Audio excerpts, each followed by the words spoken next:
እስኪ ኤሲ ሚላን ከቶተናም ተጫወቱ ጋቱሶ ወኔ ብቻ ቀረኮ ችሎታው ከዳው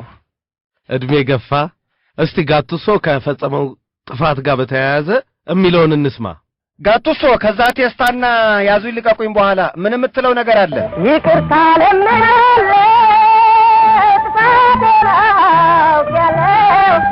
ለጋቱሶ ይቅርታ የቶተናሙ ምክትል አሰልጣኝስ ምን ይላሉ ይቅርታ ምንድነው ካልተስተካከለ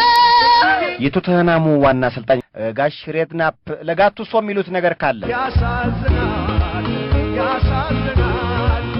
አርሰን ቬንገር አርሰናል ባለፈው ባደረገው ጨዋታ እንግዲህ ባርሳን 2-1 አሸንፏል ቀጣይስ ውጤታማ ይሆናል ይላሉ ገና ጋሽ ጋርዲዮላ ምን የሚሉት ነገር አለ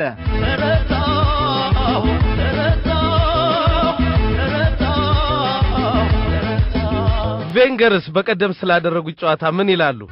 እንዲች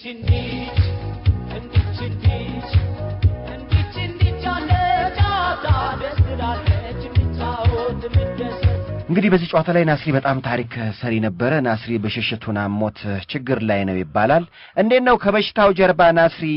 ምን ስታደርግ ነው የሚያምህ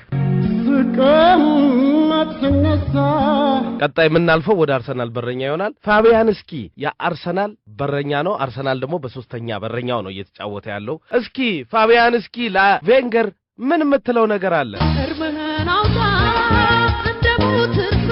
እስኪ ደግሞ ወደ ሌላኛው የፕሪሚየር ሊጉ ተፎካካሪ ቼልሲ እንሂድ በዚህ ሳምንት ከተሰሙት የቼልሲ ወሬዎች መካከል አንቸሎቲ ከፕሪሚየር ሊጉ ዋንጫ ውድድር ወተንበታል ብለዋል በዚህ ጉዳይ ላይ ያርሰናሉ አርሰን ቬንገርስ ምን ይላሉ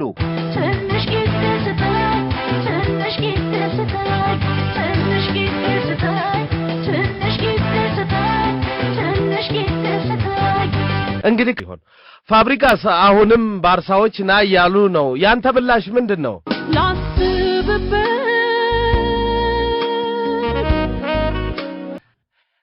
ሮናልዶ ለማቆም እድሜ ደርሷል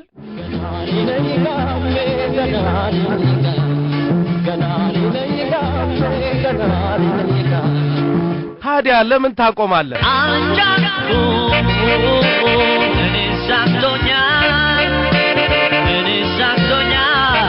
አልቻልኩም የቦርጩን ነገር ነው የሚለው እንግዲህ ያለ እድሜው ነው ኳስ ያቆመው